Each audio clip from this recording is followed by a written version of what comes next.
Hello guys, welcome back. আপনারা দেখছেন life line আর আপনাদের সঙ্গে আছে আমি অর্জুন। তো আজকে অনেক দিন পর অনেকের অনুরোধের একটি বিষয় নিয়ে আমি এখানে হাজির হয়েছি। তো আজকে আমি যে বিষয়টি দেখাবো সেটা হচ্ছে আপনারা কীভাবে একটি প্রফেশনালি ওয়েবসাইট ডিজাইন করতে পারবেন বা ওয়েবসাইট ক্রিয়েট করতে পারবেন। আচ্ছা, তো এটার আগে আমরা একটু ইন্ট্রোডাকশনে যাই। সেটা হচ্ছে ওয়েবসাইট কিন্তু বিভিন্নভাবে বানানো যায়। তো এটার জন্য যেটা সব থেকে বেস্ট ওয়ে আমি আজকে সেটা নিয়ে আলোচনা করব। আমি গত ক্লাসে ব্লগার নিয়ে কিছু বলছিলাম এবং কিছুটা দেখিয়েছিলাম। দেন ব্লগারটা কিন্তু মানে খুব বেশি এসইও ফ্রি নয়। সুতরাং যদি আমরা প্রফেশনালি লাইফ টাইম কাজ করতে চাই আমাদেরকে অন্য কোনো প্ল্যাটফর্ম বেছে নিতে হবে, অর্থাৎ কোনো একটা সিএমএস প্ল্যাটফর্ম আমাদেরকে বেছে নিতে হবে। আচ্ছা, তো এটার আগে আমাদের যে বিষয়টি প্রয়োজন হবে সেটা হচ্ছে একটি ডোমেইন এবং একটি হোস্টিং প্রয়োজন হবে যে কোনো একটি ওয়েবসাইট আমাদেরকে বানাতে গেলে। এটা ছাড়াও আমরা সাব ডোমেইন বা সাব হোস্টিং আমরা ইউজ করতে পারি, কিন্তু সেটি ইউজ করে আমাদের ওয়েবসাইট র্যাঙ্ক করাটা অনেক ডিফিকাল্ট। সো আমাদেরকে ওয়েবসাইট নিয়ে কাজ করতে হলে আগে প্রথমে ডোমেইন হোস্টিং আমাদেরকে নিতে হবে। তো আমি নেক্সট ক্লাসে বোঝাবো যে হোয়াট ইজ ডোমেইন হোস্টিংটা বা কি সব কিছু আমি বোঝাবো। আচ্ছা, তো এটার আগে আমরা কিছুটা ধারণা নেই যে সিএমএস প্ল্যাটফর্ম সম্পর্কে। তো সিএমএস শব্দের অর্থটি হচ্ছে কন্টেন্ট ম্যানেজমেন্ট সিস্টেম। তো এই প্ল্যাটফর্মগুলো দিয়ে আমরা ওয়েবসাইট বানাতে পারি খুবই সহজে এবং প্রফেশনালি ওয়েবসাইট। আচ্ছা, তো আমি আজকে যে উপায়টি দেখাবো সেটা এইভাবে ওয়েবসাইট বানাতে গেলে আপনাদেরকে কোনো কোডিং জানা লাগবে না বা কোনো প্রোগ্রামিং জানা লাগবে না। আচ্ছা, তো আমরা প্রথমে একটি ওয়েবসাইটে চলে যাই এবং সেখান থেকে একটু দেখে আসি যে সিএমএস এর ভিতরে আমাদের বর্তমানে র্যাঙ্কে আছে কোন প্ল্যাটফর্মগুলো। তো এখানে আমরা একটা বিষয় খেয়াল করছি যে এখানে আমাদের 10টি সাইটের উদাহরণ এখানে আছে। তো এর ভিতর থেকে আছে ওয়ার্ডপ্রেস, জুমলা, দ্রুপাল, ব্লগার এবং এরকম অনেকগুলোই আছে। তো এর ভিতর থেকে আমরা যেটা দেখতে পাচ্ছি যে সব থেকে মার্কেট শেয়ার পার্সেন্ট সব থেকে বেশি হচ্ছে ওয়ার্ডপ্রেস। আচ্ছা, তো ওয়ার্ডপ্রেসটিকে সব থেকে বেশি প্রাধান্য কেন দেওয়া হয়? ওয়ার্ডপ্রেসটিকে সব থেকে বেশি প্রাধান্য এই কারণে দেওয়া হয় যে ওয়ার্ডপ্রেসের অজস্র ফ্রি থিম আছে, দেন ওয়ার্ডপ্রেসের অজস্র ফ্রি প্লাগইনস আছে যেগুলো ইউজ করে আমরা খুবই সহজেই আমরা একটি প্রফেশনালি ওয়েবসাইট বানাতে পারি এবং সেই সাইটটি র্যাঙ্ক করার জন্য আমরা খুব সহজে কাজগুলো করতে পারি। ওকে, তো যেহেতু আজকে আমি একটি ডেমো ওয়েবসাইট বানিয়ে আপনাদেরকে দেখাবো কিভাবে ওয়েবসাইটটি বানাতে হয়, সুতরাং আমরা কোনো ডোমেইন বা হোস্টিং নিয়ে ওয়েবসাইট বানাবো না। দেন এটার জন্য আমাদের যেটা প্রয়োজন সেটা হচ্ছে আপনার কম্পিউটারকে আগে একটি লোকাল সার্ভারে পরিণত করতে হবে। তো এই মানে যেহেতু আপনার হোস্টিং নাই সেহেতু আপনার কম্পিউটারকে হোস্টিং বানাতে হবে এবং আপনার কম্পিউটারটাকে একটি লোকাল সার্ভার বানাতে হবে। দেন আপনার কম্পিউটারে আপনার ওয়েবসাইটটি ইনস্টল করতে হবে।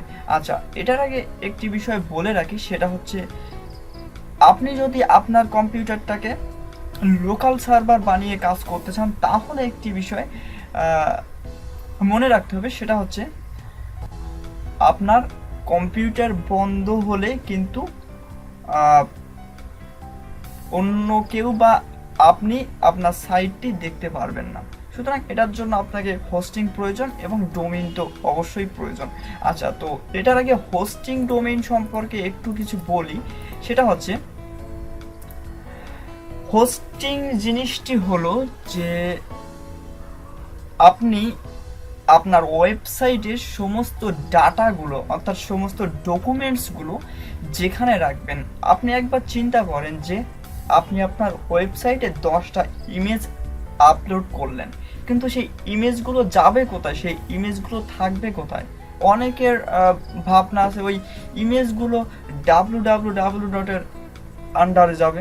তো ওই ব্যক্তিকে উনি আপনার ডকুমেন্টগুলো ফ্রিতে কেন জমা রাখবেন?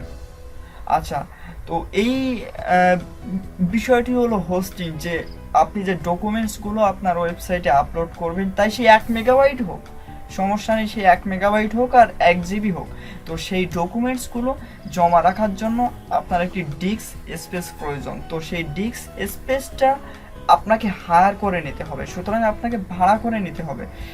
যে কম্পিউটারটি আপনার 24 আওয়ার্স অ্যাক্টিভ থাকে সেরকম একটি কম্পিউটার আপনাকে হায়ার করতে হবে।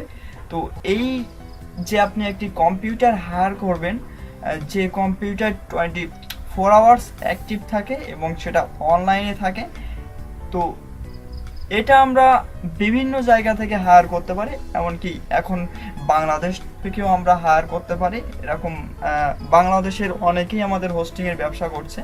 তো এটা যদি আপনাদের কারো হোস্টিং প্রয়োজন হয় বা কারো ডোমেইন প্রয়োজন হয়, যদি আপনারা না করতে পারেন আমাকে জানাবেন, আমি ব্যবস্থা করে দেব। আচ্ছা, তো এরপর হচ্ছে ডোমেইন। ডোমেইনটা হলো কি, যেমন এই একটি সাইট, এখানে ওয়েবসাইট setup.org, ওকে। তো এই যেরকম একটি সাইট, এই সাইটের এটা হচ্ছে নাম হচ্ছে এটা, ওকে।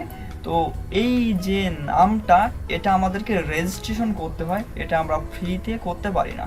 তো এই যে নাম সেট আপ করাটা বা নাম রেজিস্ট্রেশন করাটা, এটাকেই বলা হয় ডোমেইন, ওকে। তো ডোমেইন হোস্টিং সম্পর্কে আমরা ধারণা পেলাম। তো এরপরে আমি আরেকটি শব্দ বলছিলাম যে সিএমএস, কন্টেন্ট ম্যানেজমেন্ট সিস্টেম।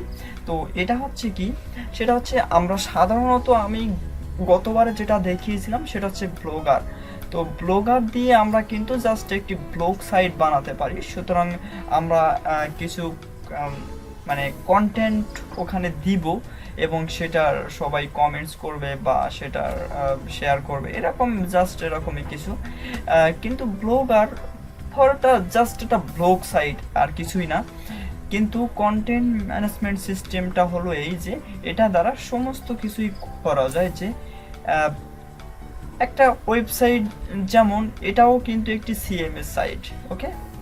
তো এটা মেবি ওয়ার্ডপ্রেস দিয়ে বানানো, এখানে কিন্তু অনেক কিছু ইনক্লুডেড আছে, এগুলো কিন্তু ব্লগার দিয়ে সম্ভব হতো না, ঠিক আছে। আচ্ছা, তো যাই হোক, তো আমরা স্টার্ট করি যে কিভাবে একটি সিএমএস সাইট আমরা বানাবো। তো আচ্ছা, এরপরে এই সার্ভিসগুলোর ভিতর থেকে আমরা যেটাকে বেছে নিয়েছি সেটা হচ্ছে ওয়ার্ডপ্রেস। আমরা একমাত্র ওয়ার্ডপ্রেসই শিখবো যে কিভাবে ওয়ার্ডপ্রেস দিয়ে আমাদেরকে একটি সিএমএস সাইট বানাতে হয়, ওকে। তো আগে আমি বলছি যে আপনার কম্পিউটারকে আগে যেটা করতে হবে সেটা হচ্ছে একটি লোকাল সার্ভারে পরিণত করতে হবে। তো এটার জন্য আপনাকে একটি সফটওয়্যার প্রয়োজন। সফটওয়্যারটি যদি আপনার কাছে না থাকে, অবশ্যই ভিডিওর ডিসক্রিপশন থেকে আপনি ডাউনলোড করে নেবেন। তো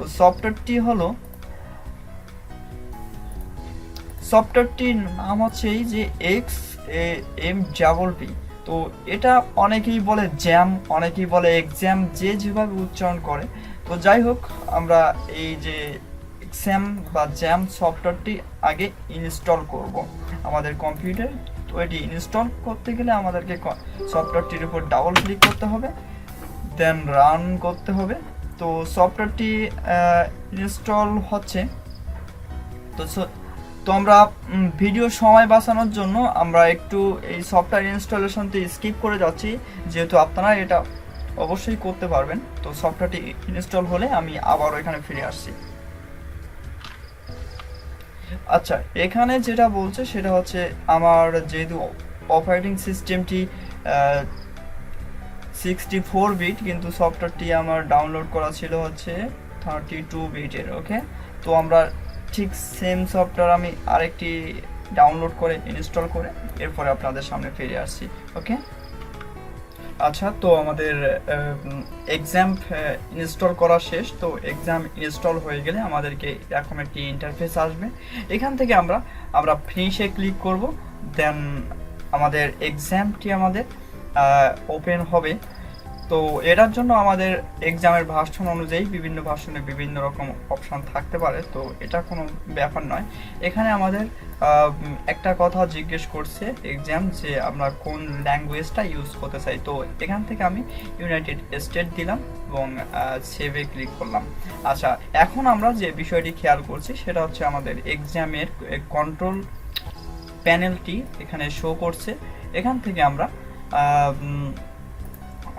আরেকটা যেখানে খুঁজে পাবো সেটা হচ্ছে আমাদের টাস্ক ম্যানেজারের ভিতরে, অর্থাৎ আমাদের এই যে এখানে যে আইকনটা, এখানে আমরা এক্সামের কন্ট্রোল প্যানেলটি এখানে দেখতে পাবো। ওকে, তো এটার আগে আমাদেরকে আরেকটি কাজ করতে হবে, সেটা হচ্ছে আমাদের এখানে চলে যেতে হবে।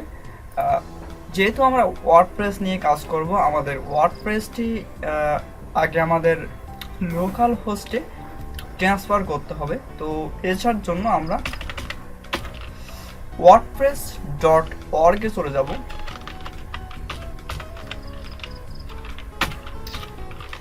wordpress.org এই সাইটটির ভিতরে যাব এবং এই সাইটটির ভিতর থেকে আমরা ওয়ার্ডপ্রেসের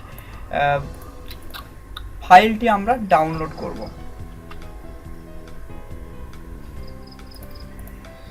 ওকে, এটা হচ্ছে wordpress.org এই সাইটটি এখানে ভিউ হয়েছে। তো এখান থেকে এখানে আমরা যে বিষয়টি দেখতে পাচ্ছি সেটা হচ্ছে ডাউনলোড ওয়ার্ডপ্রেস। আমরা ঠিক এরকম wordpress.org এই সাইটটার ভিতরে যাব অ্যান্ড এখান থেকে ডাউনলোড ওয়ার্ডপ্রেস বাটনে ক্লিক করব।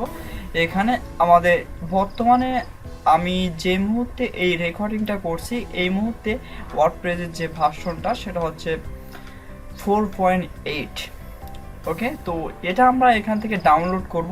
এটা ডাউনলোড করলে আমাদের জিপ ফাইল অবস্থায় ডাউনলোড হবে। ওকে, তো এটা জিপ অবস্থায় ডাউনলোড হলে আমাদের ফাইলটি যেটা শো করবে সেটা হচ্ছে, আচ্ছা আমরা এটা ডাউনলোডই করে নিই। তো আমরা এখানে ডাউনলোড বাটনে ক্লিক করলাম, দেন আমাদের ওয়ার্ডপ্রেসটি এখানে ডাউনলোড হবে। তো এখন দেখেন এটা জিপ ফাইল অবস্থায় ডাউনলোড হচ্ছে, এটা সাইজ হচ্ছে 8.48 মেগাবাইট। তো এটা ডাউনলোড হয়ে গেলে আমাদের পরবর্তী স্টেপের কাজগুলো করতে হবে। তো আজকের ভিডিওটা আমি এই পর্যন্ত রাখছি, আগামী দিনে আমি এটার পরবর্তী বিষয়গুলো আপনাদেরকে দেখাচ্ছি এবং আপনারা আজকে এই পর্যন্ত কমপ্লিট করে রাখেন, দেন আগামী ক্লাসে অবশ্যই আমরা একটি ওয়েবসাইট বানাবো। তো আগামী ভিডিওটি পেতে হলে অবশ্যই আমাদের চ্যানেলটি সাবস্ক্রাইব করুন এবং ভিডিওতে একটি লাইক দিবেন অবশ্যই যদি ভিডিওটি আপনার ভালো লাগে। এবং যদি কোনো জায়গা বুঝতে সমস্যা হয় বা আপনার কম্পিউটারে এই কনফিগারগুলো করতে যদি কোনো সমস্যা হয় তাহলে অবশ্যই সেটা কমেন্টস করে জানাবেন যে আপনার সমস্যাটা কোথায়। আমি যতদূর সম্ভব চেষ্টা করব আপনাকে হেল্প করার জন্য।